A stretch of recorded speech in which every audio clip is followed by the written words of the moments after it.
नमस्ते। आजको यो सामग्रीमा हामी एउटा निकै चाखलाग्दो विषयमा कुरा गर्दैछौँ। कुनै पनि वृत्तचित्र, खास गरी खोजमूलक वृत्तचित्रलाई कसरी आलोचनात्मक रूपमा हेर्ने र त्यसको गहिराईमा पुग्ने। सोच्नुस् त, दुश्मनलाई जस्तै गोली हानियो, कस्तो शक्तिशाली र मार्मिक वाक्य होइन? यो बीबीसीले नेपालको जेन्जी विद्रोहबारे बनाएको वृत्तचित्रको शीर्षकबाट लिएको हो। यस्ता शीर्षकले हाम्रो ध्यान तुरुन्तै खिच्छ र हामीलाई सिधै कथाको भावनासँग जोडिदिन्छ। जब हामी यस्तो शक्तिशाली कथा हेर्छौँ, त्यसबाट प्रभावित हुनु स्वाभाविक हो। तर के हामीले देखेको कुरालाई जस्ताको तस्तै विश्वास गर्ने, कि केही प्रश्नहरू पनि सोध्ने? आखिर हामीले हेरिरहेको कुरालाई कसरी जाँच्ने त? ल आउनुहोस्, यसलाई बुझ्नको लागि एउटा विश्लेषकको टुलकिट वा भनौँ औजार बाकस प्रयोग गरौँ। यो बाकसमा भएका औजारहरूले हामीलाई कुनै पनि वृत्तचित्रको विभिन्न पत्रहरू खोल्न र त्यसको भित्री संरचना बुझ्न मद्दत गर्नेछन्। ल, हाम्रो टुलकिटको पहिलो औजार हो प्रमाणको जाँच। यसको मतलब वृत्तचित्रमा प्रस्तुत गरिएका तथ्यहरूको स्रोत के हो र ती कत्तिको विश्वसनीय छन् भनेर हेर्ने। बीबीसी जस्ता ठूला संस्थाहरूले कसरी आफ्नो कुरालाई विश्वसनीय बनाउँछन् त? उनीहरू एउटा मात्र होइन, अनेकौं स्रोतहरूलाई एकै ठाउँमा ल्याउँछन्। जस्तै प्रहरीको सञ्चार लग, भिडियोहरू, प्रत्यक्षदर्शीको बयान र डिजिटल माध्यमबाट घटनाको पुनर्निर्माण। जब धेरैतिरबाट एउटै कुरा पुष्टि हुन्छ, त्यसलाई एभिडेन्स ट्रायङ्गुलेसन भनिन्छ र यसले दाबीलाई निकै बलियो बनाउँछ। तर यहाँनिर एउटा एकदमै महत्त्वपूर्ण कुरा के बुझ्नुपर्छ भने, खोज पत्रकारिताले गम्भीर आरोप लगाउन सक्छ, तर यो आफैमा अदालतको फैसला चाहिँ होइन। वृत्तचित्रले एउटा मुद्दा अगाडि सार्छ, तर कसैलाई कानुनी रूपमा दोषी छ वा छैन भनेर किटान गर्दैन। यो एउटा संवादको सुरुवात हो, कुनै कानुनी मुद्दाको अन्त्य होइन। ल, अब हाम्रो टुलकिटको दोस्रो औजारतिर लागौँ, र यो हो फ्रेमिङको शक्ति। यसको मतलब कथालाई कसरी प्रस्तुत गरिएको छ र त्यसले हाम्रो बुझाइलाई कसरी असर पार्छ भन्ने हो। मिडिया फ्रेमिङ सिद्धान्त सुन्दा अलि अप्ठ्यारो लाग्न सक्छ, तर यो एकदमै सरल कुरा हो। यसले के भन्छ भने, कुनै पनि कथालाई कसरी प्रस्तुत गरिन्छ, मतलब कुन कुरामा बढी जोड दिइन्छ र कुनलाई ओझेलमा पारिन्छ, त्यसले हाम्रो बुझाइमा आकाश जमिनको फरक पार्छ। त्यसैले एउटा दर्शकको हिसाबले हामीले आफैलाई सोध्नुपर्छ, यो कथा कसरी बुनिएको छ? के पीडितको कथालाई बढी प्राथमिकता दिएर भावनात्मक सम्बन्ध बनाउन खोजिएको छ? के राज्यलाई केवल एक आक्रामक पात्रको रूपमा देखाइएको छ? के प्रदर्शनकारीहरू सधैँ शान्तिपूर्ण मात्र थिए वा उनीहरूको कुनै अर्को पाटो पनि थियो?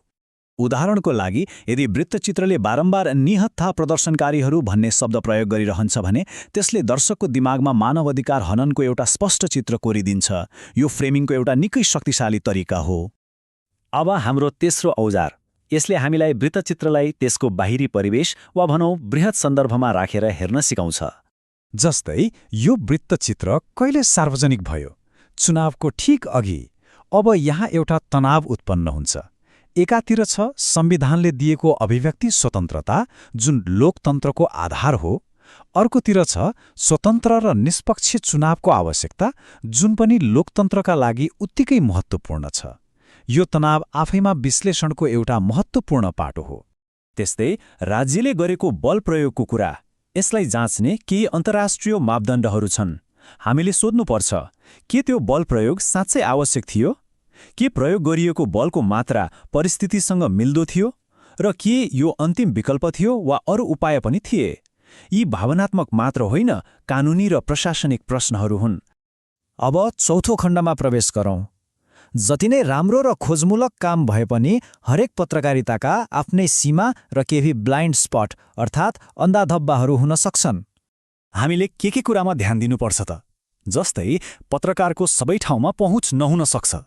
अनि अर्को हुन्छ सर्भाइभर बायस, मतलब जो बोल्न सक्छन् वा जो जीवित छन् उनीहरूको मात्र कथा सुनिन्छ। त्यस्तै लामो र जटिल घटनालाई छोटो वृत्तचित्रमा अटाउँदा धेरै कुराहरू सम्पादनमा काटिन सक्छन्। र कहिलेकाहीँ बाहिरी मिडियाले स्थानीय परिवेशलाई पुरै नबुझेको पनि हुन सक्छ। र एउटा निकै महत्त्वपूर्ण प्रश्न, के वृत्तचित्रले नेपालमा भएको घटनालाई एकदमै छुट्टै र अनौठो घटनाको रूपमा मात्र देखाउँछ, कि संसारका अरू ठाउँमा हुने यस्तै घटनाहरूसँग जोडेर यसलाई एउटा बृहत सन्दर्भमा राख्छ? अब यति धेरै कुराहरूको विश्लेषण गरिसकेपछि अन्त्यमा यस्तो पत्रकारिताको भूमिका के त? खासमा यी सबै आलोचनाका बावजुद यो लोकतन्त्रको लागि एउटा अत्यन्तै महत्त्वपूर्ण औजार हो। कसरी?